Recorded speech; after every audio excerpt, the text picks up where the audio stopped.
எல்லாருக்கும் வணக்கம். Welcome to ருசியோ ருசி. இன்றைக்கி நம்ம ருசியோ ருசி சேனலில் பார்க்க போகிறது நன்மைகள் அனைத்தையுமே பெற்றுத்தரக்கூடிய இந்த அற்புதமான நவராத்திரி, அதுவும் இழந்ததை அனைத்தையுமே மீட்டு தரக்கூடிய இந்த நவராத்திரி 9 நாட்கள்லையுமே நம்ம வீடுகளில் எந்த குறிப்பிட்ட வழிபாட்டை மேற்கொள்ளும் பொழுது நவராத்திரி அப்படின்னு சொல்லும் பொழுது இரவு நேர வழிபாடு இல்லைங்களா? அதனால் மாலை 6 மணிக்கு மேலே எந்த குறித்த செயல்களை செய்தோம் அப்படின்னு சொன்னாலே அம்பிகையினுடைய அருளானது நமக்கு பரிபூரணமாக கிடைக்கப்பெறும் அப்படிங்கிறதுக்குண்டான அனைத்து விதமான தகவல்களை பற்றி தான் நம்ம இன்றைக்கி இந்த பதிவின் மூலிமா தெரிஞ்சுக்க போகிறோம். வீடியோவை எங்கேயுமே ஸ்கிப் பண்ணாமல் பாருங்கள். அப்போ தான் எந்த ஒரு சின்ன தகவலையுமே நீங்கள் மிஸ் பண்ணாமல் தெரிஞ்சுக்க முடியும். இப்போ நம்ம ஸ்டார்ட் பண்ணிடலாம். கன்னி ராசியில் சூரியன் பிரவேசிக்கக்கூடிய மாதம் தான் இந்த புரட்டாசி மாதம். பெருமாள் வழிபாடு அப்படின்னு சொன்னாலே இந்த புரட்டாசி மாதத்தில் கண்டிப்பாக அனைவருமே கடைபிடிப்போம். அப்படி அந்த புரட்டாசி மாதத்தில் சக்தி எனும் தேவியரை வழிபாடு செய்வதற்குண்டான ஒரு சிறப்பான மாதமாக கருதப்படுது. அதனை மெய்ப்பிக்கக்கூடிய வகையில் தான் புரட்டாசி மாதத்தில் வரக்கூடிய நவராத்திரி விழாவானது கொண்டாடப்படுது.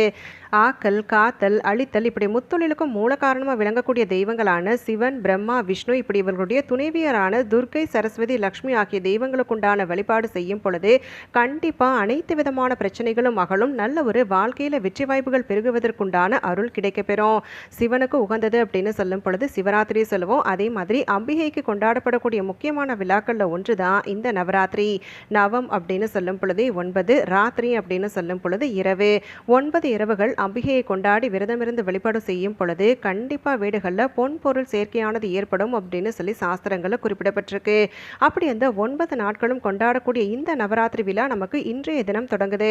நமக்கு வருடத்தில் 4 நவராத்திரிகள் வரும். அதில் இந்த சாரதா நவராத்திரி அப்படின்னு சொல்லப்படக்கூடிய கொழு வைத்து வழிபாடு செய்யக்கூடிய நவராத்திரி இந்த குறிப்பிட்ட 9 நாட்களும் பார்த்தீங்கன்னா பெரும்பாலானோர் வீடுகளில் கொழு வைத்திருப்பது அப்படிங்கிறது செய்வாங்க.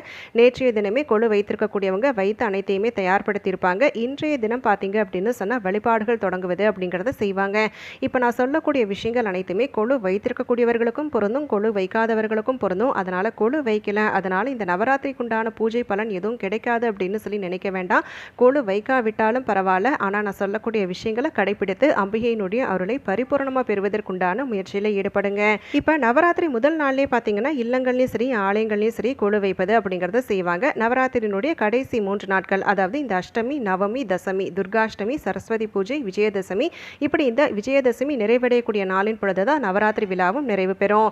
இப்படி இந்த 9 இரவுகளில் முப்பெரும் தேவி சக்திகளான இச்சாசக்தி, கிரியாசக்தி, ஞானசக்தி அப்படின்னு சொல்லி அழைக்கப்படக்கூடிய அம்பிகையை முன்காலங்களில் தேவர்கள் அனைவருமே வழிபடுவது அப்படிங்கிறத செய்வாங்க. அதாவது கடுமையான தவம் மேற்கொண்டு வழிபடுவது அப்படிங்கிறத செய்வாங்க. அப்படி அந்த தவ கோலத்தில் தேவர்கள் தங்களுடைய உடல் அசையாத வகையில் தவத்தை செய்ததன் காரணமாக தான் உலகில் உள்ளக்கூடிய அனைத்து உயிர்களும் அசைவுற்று இருந்தன. அதனால் அதை நினைவுபடுத்தக்கூடிய விதத்தில் தான் நவராத்திரி நாள் அன்னைக்கு கொழு வைப்பது அப்படிங்கிறத நம்ம செய்துக்கிட்டு வரோம். இது மட்டுமே காரணம் கிடையாதுங்க. புராணங்களில் குறிப்பிடப்பட்டிருக்கக்கூடிய இன்னொரு முக்கியமான சுவாரஸ்ய வரலாறும் இருக்கு. சூரதன் அப்படின்னு சொல்லப்படக்கூடிய மன்னன் சிறப்பான முறையில் ஆட்சி செய்துட்டு வருவார். அதனால் மக்கள் அனைவருக்குமே பார்த்தீங்க அப்படின்னு சொன்னால் அரசனை ரொம்ப ரொம்ப பிடிக்கும். அப்படி அந்த நேரத்தில் மலைகள் சூழ்ந்த ஒரு பிரதேசத்தில் இருக்கக்கூடிய ஒரு பிரிவினர் பார்த்தீங்க அப்படின்னு சொன்னால் இந்த சுரத மன்னனுடைய நாட்டின் மீது படையெடுக்கணும் அப்படின்னு சொல்லி முடிவு செய்வாங்க.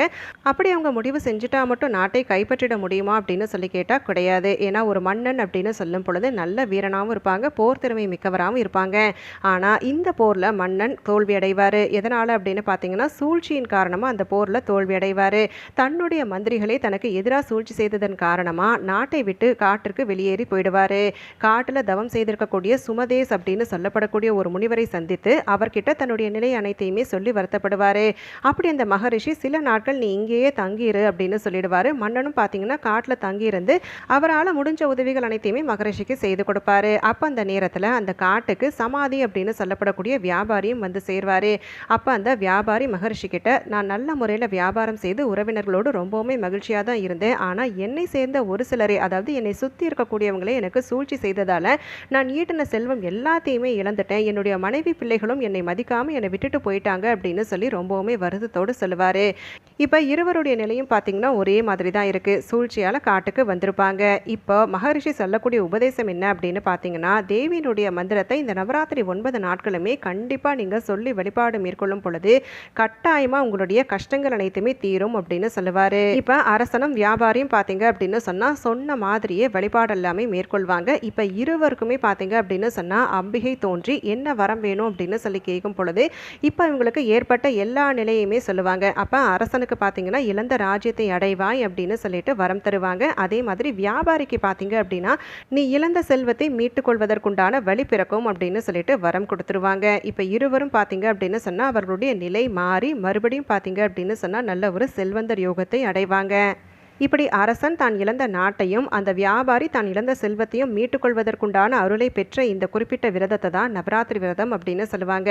இப்படி அம்மனை இந்த குறிப்பிட்ட 9 இரவுகளுமே வழிபாடு செய்யும் பொழுது மண்ணில் பொம்மை மாதிரி செய்து வைத்து வழிபாடு மேற்கொள்வாங்க. அதனாலே பார்த்தீங்க அப்படின்னு சொன்னால் நவராத்திரியில் கொலு வைத்து வணங்குவது அப்படிங்கிறதும் வழக்கமாக இருக்குது அப்படின்னு சொல்லி இன்னும் ஒரு சாரார் சொல்லுவாங்க.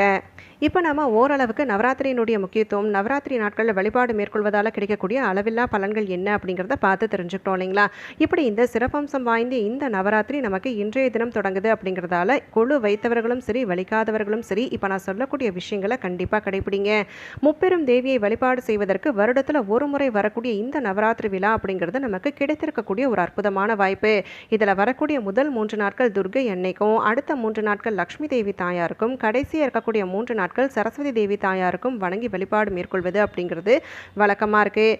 அப்படி அந்த விதத்தில் நவராத்திரியில் வரக்கூடிய முதல் நாள் அம்மன் மகேஸ்வரி தாயாரை வணங்குவது அப்படிங்கிறது ரொம்ப ரொம்ப சிறப்பு. இப்போ மகேஸ்வரி தாயாக நம்ம வழிபாடு மேற்கொள்ளும் பொழுது நமக்கு இருக்கக்கூடிய மன பயம் அப்படிங்கிறது முற்றிலுமே நீங்கும். ஒருவருக்கு மனதைரியம் அப்படிங்கிறது கிடைச்சிட்டாலே கண்டிப்பாக எப்பேற்பட்ட சூழ்நிலையிலுமே மனம் உடையாமல் தன்னுடைய வாழ்க்கையில் இருக்கக்கூடிய எல்லா விதமான கஷ்டங்களையும் எதிர்த்து போராடி வெற்றி பெறுவதற்குண்டான வாய்ப்பமையும். அப்படி அந்த மனதைரியத்தை அருளக்கூடிய மகேஸ்வரி தேவி தாயாரை இந்த நவராத்திரி முதல் நாளில் நம்ம வழிபடுவோம். இப்போ வழிபாடு மேற்கொள்ளும் பொழுது ஒரு சில குறிப்பிட்ட விஷயங்களை கடைபிடிக்கணும். அது என்ன அப்படின்னு சொல்லி பார்த்தீங்கன்னா, கொலு வைத்திருந்தாலும் வைக்காவிட்டாலும் சரி ஒற்றைப்படை எண்ணிக்கையில் வர மாதிரி சுமங்கலி பெண்களுக்கு மாலை நேரத்தில் நீங்கள் வீட்டில் பூஜை செய்யும் பொழுது கண்டிப்பாக நீங்கள் தாம்பூலம் கொடுப்பது அப்படிங்கிறத செய்யணும். முதல் நாள் நீங்கள் அணிய வேண்டிய ஆடை நிறம் என்ன அப்படின்னு சொல்லி பார்த்தா பச்சை நிறத்துக்கு முக்கியத்துவம் கொடுங்க. அதே மாதிரி சுமங்கலி பெண்களுக்கு நீங்கள் தரக்கூடிய தாம்பூலத்தில் பச்சை நிறத்தில் வர மாதிரி ஜாக்கெட் துணி தரலாம், இல்லை பச்சை நிற வளையல் தருவது அப்படிங்கிறத செய்துக்கலாம். மொத்தத்தில் இந்த குறித்த நாளுக்கு பச்சை நிறத்தில் முக்கியத்துவம் தருவது அப்படிங்கிறது ரொம்ப ரொம்ப சிறப்பு. வழிபாடு அனைத்துமே மேற்கொள்ளும் பொழுது வெள்ளை கொண்டை கடலையை நம்ம சுண்டலாக செய்து வழிபடுவது அப்படிங்கிறத செய்துக்கலாம். வெண்பொங்கல், கடலை பருப்பு வடை இந்த மாதிரியான விஷயங்களை நைவேத்தியமாக வைத்து வணங்குவது அப்படிங்கிறது ரொம்ப ரொம்ப சிறப்பு. இப்படி இந்த வழிபாட்டை செய்யும் பொழுது நம்ம பயன்படுத்தக்கூடிய மலர்கள் என்னவா இருக்கணும் அப்படின்னு பார்த்தீங்கன்னா, கூடுமான வரைக்குமே மல்லிகை, அரளி, வில்வ இலை இவை 3ஐயுமே வைத்து வணங்குவது அப்படிங்கிறத செய்துக்கோங்க. அதே மாதிரி வீட்டுக்கு வரக்கூடிய சுமங்கலி பெண்களுக்கு வெண்பொங்கல் தருவது, சாத்துக்குடியை பிரசாதமாக தருவது அப்படிங்கிறது ரொம்ப ரொம்ப சிறப்பு. நவராத்திரி சமயங்களில் அம்மனினுடைய போற்றிகளையும் அம்மனுக்குரிய பாடல்களையும் பாடுவது அப்படிங்கிறது ரொம்ப ரொம்ப சிறப்பு. அப்படி வழிபாடு செய்து முடிச்சதுக்கப்புறமா இப்போ நான் சொல்லக்கூடிய இந்த ஒரு மந்திரத்தை 11 முறை உச்சரிப்பது அப்படிங்கிறது கண்டிப்பாக எல்லா விதத்துலையுமே நமக்கு நன்மை பயக்கும். அதே மாதிரி வீட்டுக்கு வரக்கூடிய சுமங்கலி பெண்களுக்கும் இந்த மந்திரத்தை சொல்லும்படி சொல்ல செய்யலாம். அப்படி என்ன மந்திரம் அப்படின்னு கேட்டிங்கன்னா, ஓம் ஐம் மகேஸ்வரி தாயே நம, ஓம் சர்வ மங்களம் தருபவளே நம, ஓம் தடை நீக்கி அருள் புரிபவளே நம, ஓம் அபயகரத்தாளே நம, ஓம் ஆபத் பாந்தவளே நம அப்படிங்கிற இந்த எளிமையான மந்திரங்களை சொல்லி மல்லிகை, அரளை, வில்வ இலைகளை பயன்படுத்தி அர்ச்சனை மேற்கொள்வது அப்படிங்கிறத செய்தாலே கண்டிப்பாக மகேஸ்வரி தாயாருடைய அருளானது நமக்கு பரிபூரணமாக கிடைக்கப்பெறும். நல்ல ஒரு மனதைரியம் கிடைக்கணும் அப்படின்னு சொல்லும் பொழுது இந்த நவராத்திரி முதல் நாளில் கட்டாயமாக இப்போ நான் சொன்ன விஷயங்களை செய்தாலே அளவில்லா பலன்கள் அனைத்துமே கிடைக்கப்பெறும்.